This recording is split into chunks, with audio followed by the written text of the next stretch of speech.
be prepared at all times. You know, because you never know when that opportunity is gonna hit. So stay prepared so you don't have to get prepared. What's good? It's your girl Wilhelmina Jones, and you now tuned into LY Talks. So, you used to being on the other side of the camera, or usually being the interviewer. How does it feel now to sit in that chair? Well, I'm not gonna lie to you, it's very nerve-wracking every time, like, because I'm in control of the situation, so I know what's going on. So it's always a little weird when somebody asks me questions, but it's cool because I like to see what, other people want to ask me. Yeah, and I think that not having control factor is something that at the end of the day is a learning lesson. Because there's a lot of times where you'll be on interviewing, you'll be in life, and you kind of won't have that control, but you got to kind of just adapt to it. What's your thought on that? I like being in control of everything, so sometimes I guess it's alright, it's cool to, let that go every now and then. We've been in the middle of a pandemic still for a couple years. I know that a lot of, especially Miami's, just industry is big events or going out to clubs and like being around a lot of people. What have you seen kind of like the difference change when we got into a time where you couldn't even be around 6-10 people? I'm not gonna lie to you, it gave me a lot of anxiety, and just nothing is the same. Everything has changed. So, what we were used to, accustomed to, it's just a whole different world now. So you just gotta really watch how you move. And for the first 2 years, I never got COVID. I ended up getting COVID in the end of last year, and it just made everything really real to me, and just like, yo, this shit is so different right now, and it's just affected me as far as like even wanting to go out or being around people or doing stuff. I kind of started to turn into like an introvert. Like, I'm straight. If it's not making sense, I don't really want to go outside. So it really affected me, but thanks to my team, gratefully, like for what I do, I was still able to push through, still be able to put content out there, still be able to interview artists, but just not as intense as before. But now I'm getting back into the position where it's like, okay, letting go all that anxiety and everything, and like, because this is life now, so you just have to learn how to adjust and adapt. And that's basically what the last few years have been teaching me, and just, what really matters. And sometimes you gotta pivot. Sometimes you gotta learn how to, make it happen, even when you don't know. Like, I think that's too what's been giving a lot of people anxiety. Is like, what's next? We don't know what to expect, but just with technology and everything like that, we've been able to just, still make it through, still do certain things. Like, I'm very happy we did the Pandemic Palooza, my team, and that way I was still able to interview artists. So it's like, even though the world stopped and slowed down, like, we still finding ways to adapt, and that's what it showed me the most. And just basically a chance to sit back and really say, okay, this is what really matters. These are my priorities. This is what is important to me. Yeah, because the truth is, I remember when it first happened, it was March, and everybody, at least that I was around personally, was like, oh yeah, by summer we'll be good. Don't worry, we got, by summer we'll have some events. By summer we'll be like, all out partying. Like, everybody, like, Right. Was that, I'm sure you guys were surrounded by that too, right? Definitely. And now when we think about it, we've had 3 summers since we all said that. It's been 3 brand new summers, and we still don't know. It's the uncertainty of, like, there's no guarantee that, we can move. Like, it's going to be a new normal. Like, it's not going back to how it was before, but at the end of the day, that's fine, because like you said, it's a matter of just adapting to the circumstances and pushing.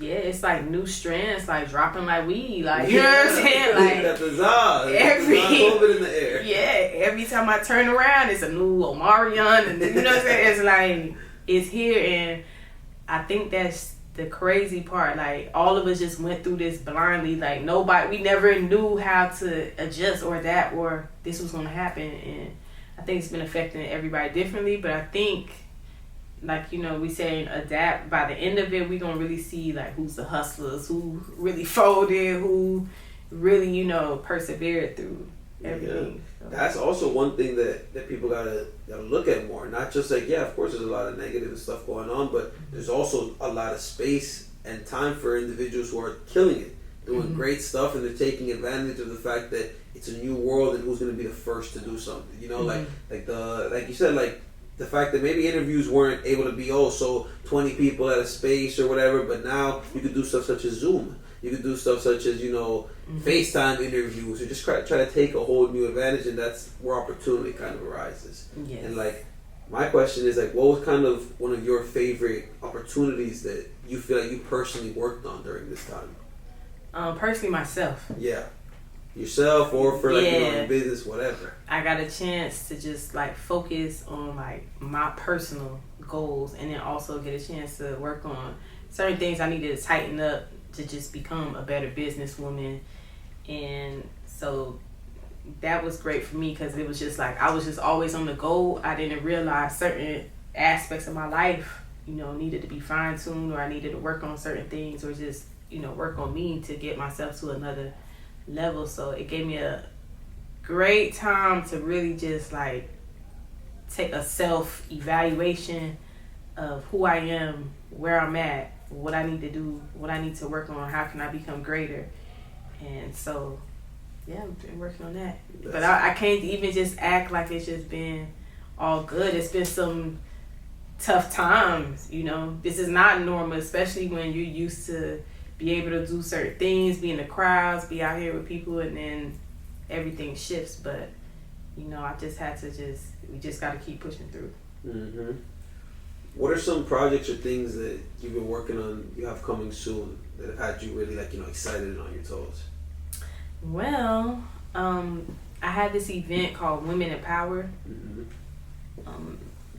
That ended up being pretty much a big deal for me in Miami. I did it twice last year. So now I really want to be able to take that same concept and go out of town and really plug in, because I'm going to tell you the truth, it's a lot of women in power behind the scenes that's really making moves, really, getting shit done out here. And I said, like, the ones that's like-minded, let's get together. Like, we've been making money, like, since the conference has been over. We still been linking up and, making plays and everything. So I'm like, I think I'm pretty known in Miami. I want to be able to have the same effect when I go to Atlanta, LA, New York. So I feel like I just have to network outside my comfort zone. And what's better than bringing your own stuff and making it happen. So I'm definitely working on that.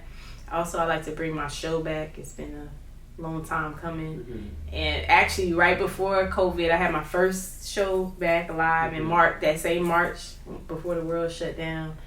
And so now it's just been trying to figure out when it's right and how to bring it back. And for me, I never want to do what everybody else is doing. Like, I always want to do my own thing, come a different way. So it takes time to take a step back and strategize and figure out, like, okay, how can I move differently? Because honestly, I had an internet radio show before that was popular, like 10 years ago when I started. Before that, people don't know, like, I started in the industry as a rapper. So to come from that and everything that I've built and been through, it's just like I just want to keep evolving and just getting bigger. I don't want to just stay stuck and just doing just this one thing. Like, I could see myself, like, I feel like I've been had my ears to the streets. I've been had exclusives with people before, like, they pop, like, so I want to be able to just take that a step further, possibly in the future, maybe an A&R type executive, or just be in a position to like bridge that gap. I feel like it's a lot of talent. That's how my show started, Wilhelmina's World, because I wanted to show what's going on in Miami. I wanted to show there was so much talent, different entrepreneurs, business people here. I felt like we really didn't have an outlet. So I wanted to bridge that gap and be able to say, yo, this is what we got going on, down here. And I think my show did pretty well, because that's how I ended up attracting Ross in, Bel Air, and getting co-signed from Bel Air first, actually, before Ross came in the picture, and then from Khaled. So, people see me with all this Bel Air stuff, but it's like I'm on both of their squads, as far as with that. So I just want to be able to, everything that I did, to just make it bigger, just continue to evolve. I can't really say, sometimes we'll have plans, but it's really God's plan in the end, and that's what pandemic has shown me also. Like, I had all my vision boards, my plans of everything from like 2019, how I saw my life progressing and everything, and when it came down to it, it's like, you could have all these plans, but in the end it's gonna be like what God really have for you. But you know, as long as you just have intention, like, you find your purpose, you keep growing, you have intention, then it's like everything would just like pan out, and then you'll really be doing what you got to do. But I think you just have to stay focused, not worry about what everybody else is doing. Just focus on what you want to do, what you're passionate about, what you love, and then that'll lead you to your purpose. So yeah, I definitely have to applaud you, because as a woman in this industry, it was never easy. Like nowadays, a lot of people get caught up in the look because you have Cardi B, Nicki Minaj, who are killing the game. City Girls right now, like, they're arguably some of the biggest artists, and not just, I'm not saying female artists, but artists in the world. Game. Yeah. But if you look back when you started in this, it was not like that. Right. And it's still like, even nowadays, even though you have a couple that are still up, women are still not treated the way that they should be treated, or have to be treated. But the concept of you, like you're saying, like putting women together, bringing together, showing how it's power in numbers at the end of the day, and knowing that there are powerful women in the background making these moves, but take them from behind the background, kind of like we're doing right now with you. Like, hey, you're so used to being the interviewer, but the truth is, got to give you your flowers and be the interviewee. A lot of the stuff that you've been doing can not only motivate a lot of other people, but just be real and show the process. Yes, and thank you so much for inviting me, because I really don't do too many.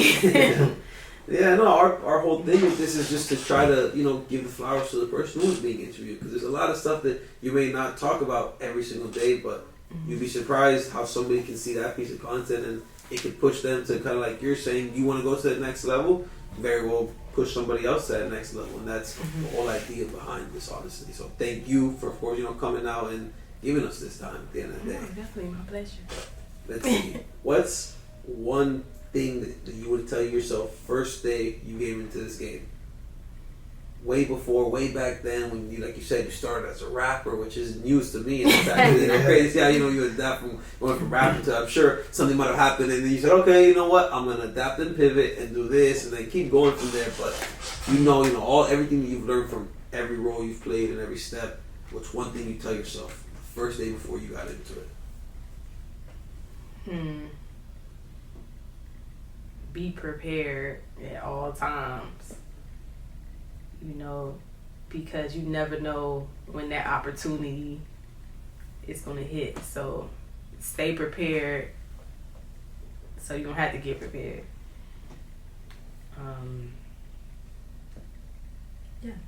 That's some real shit, because as long as you're prepared, you may not know, like you said, it's really God's plan and God's time, but as long as you're prepared for something that's coming and have put in that work in, it's going to come. And never fold, too. Never fold, because there's going to be adversity, especially in this industry. This is not for the weak-hearted, so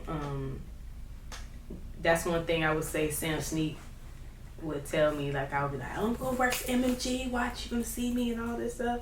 And he was like, okay, I see you out here. He's like, don't fold. He would always tell me, don't fold. I'm like, okay, don't fold. And that's just, for me, like I said, means being prepared for whatever opportunity is that you want to. Make sure, if you got to research or strategize or have your shit in the trunk ready, whatever, just make sure that you're ready for whatever you're going into, because sometimes you only get that one opportunity, so you don't want to be late. What was that moment in your life that you feel as though was that opportunity that made you take this whole hard life serious? Like that made you realize this is what you want to do? My very first taste in the industry actually was being an intern for Outkast. That's crazy. So that was like the first time I manifested something before I even knew like manifestation, what that even meant. And I was going to school actually at FAMU, and I was like having a rough time. I had went through a lot of shit, and I just said, I want to do something different. I love these people. I was still a teenager, but it was just like they were the best group in the world to me. So I was like, I'm leaving all this behind if I could get a shot to go. And I just believed in myself enough, and I would just keep calling the PR person over there, like, hey, I'd like to come for an internship for this.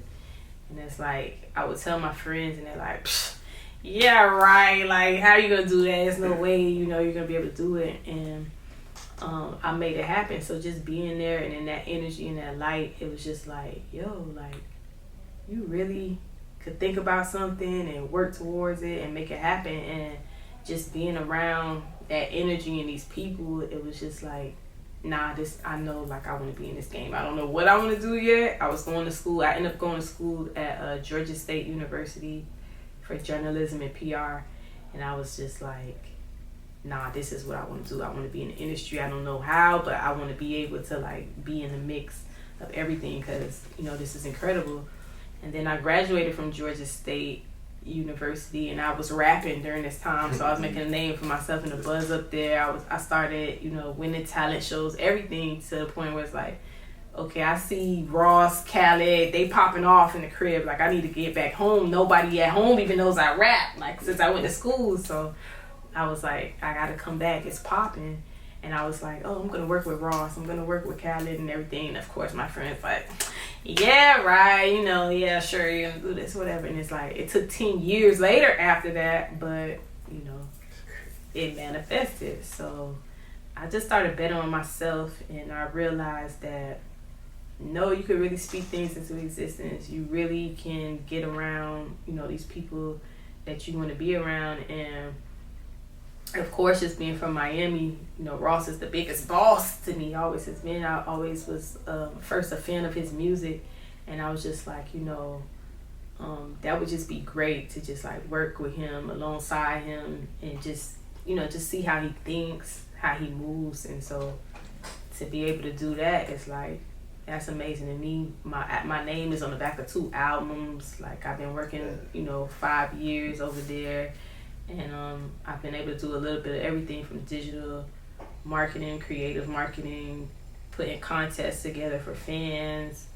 And it's just like, damn, like, you really can think about something and, work hard, put yourself, like, in position. I'm working with the different brands that I used to promote for free before, like, anything, like, just showing love, because it's just like, I believed in the brands and stuff. So I was being a brand ambassador. I didn't even know what a brand ambassador was, and just be moving off of, like, genuine positive intentions. Like, it just all, like, end up coming back to me. So yeah, I would say my first thing would be just to be in the presence of, like, Outkast, and then to come back home and, rapping and making a name for myself. And then what happened, how I ended up doing my show, was I was like, damn, it's a lot of people down here that can rap, but we can't get on the major radio stations. We're not getting interviews. Like, who is interviewing these people? Why nobody knows about Grind Mode and Ball Greasy and Briscoe and Billy Blue? And that's the era that I was coming up in. And as they would see me rapping and on the scene and stuff like that, I'd be like, hey, let me interview you. And like, okay. So eventually my radio show got bigger than my buzz of me being an artist. Mm-hmm. So I was like, okay, this makes sense. Like, I could do this forever. Like, let me just, it was a smooth transition. But when I was on the radio, I was like, I'm not gonna lie to you, there was a lot of people trying to holler at me, date me, do whatever. I was like, no, I'm being in control of my own destiny. I'm gonna break my own music. I'm gonna make my show the hardest show in the city, so, people have to come to me. And, that's what happened. That's how I just end up just making my own lane. And I've been doing that since, like, 2010 was when my radio show started. I think even I had an underground radio show with 89.1 FM, and that's how, like, my whole thing, doing underground radio, turned into internet radio. And it's funny, like I said, I feel like I've always been ahead of my time. Like, I was doing that before it was cool. Anybody was like, I've been doing it. So it feels good, and that's what I want to be. I want to be innovative. I want to be ahead of the curve. I want to do, if I'm doing it, I want it to be different. I don't want to do how everybody's doing. That's just how I am. So for me, my content is more about quality instead of just putting anything out there just so I can say I'm working. Like, I'd rather take my time to, like, you know, produce quality content. So yeah. Out of all the roles that you've played, 'cause clearly just in the last 30 seconds of what you told us, it's like mind blowing, honestly. But what do you think you've felt the most passion for? Definitely interviews. That's really my favorite thing. Interviews and covering like concerts, because I really like with my stories and everything, I really like for people to feel like they're there. If they couldn't make it, you know, they're experiencing it. I think that's how I got noticed, because I would go cover different events and stuff, and then people see what I do and they'll ask me to come out. But interviewing is something very special. I love to hear people's story. And I think, just like you said, it's very inspiring or motivating. Sometimes you could lack motivation, and then somebody will come and tell me their story, and I'm like, damn, that's what's up. Like, you know, make me want to keep going. Or, you know, I like for people to tell their story so that it can motivate other people. That's what it's always been, like, just to hear their story, see where they're coming from, you know, what they got going on, and for it to be, you know, motivational purposes for other people to be able to feel like, yo, it's okay, or I could do this, or damn, I look up to this person, yo, that's dope. So that's fine. When you're doing interviews, though, right? I'm sure you've come across all types of people. You know, from the coolest people who is just a genuine conversation, to the flashy watching, arrogant people who are just gonna not respect you. Like, you know, from your end as an interviewer, how do you kind of deal with that difference, and like, what do you try to bring to the table, kind of to control it? You know, because it's a big thing too. I know you like to control. Hey, chill.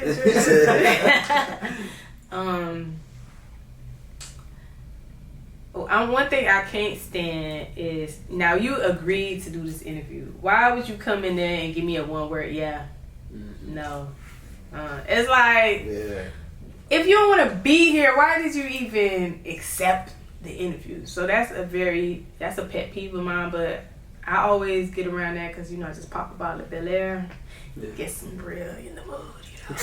And then it's like, you know, we could vibe up, you know, once they realize it's like not an interrogation, because then you got to think about the type of rappers and stuff that, you know, I didn't interview a few street, you know, people, so it's like sometimes they could be very cautious. They feel like, you know, it's the police interrogation type of vibe, and I just try to make them feel comfortable, like this not that type of party. And then also I'm very like I don't like, I'm careful with like the topics and stuff. I don't really like gossipy type of, that's not my thing. I'm more music, culture, lifestyle, business.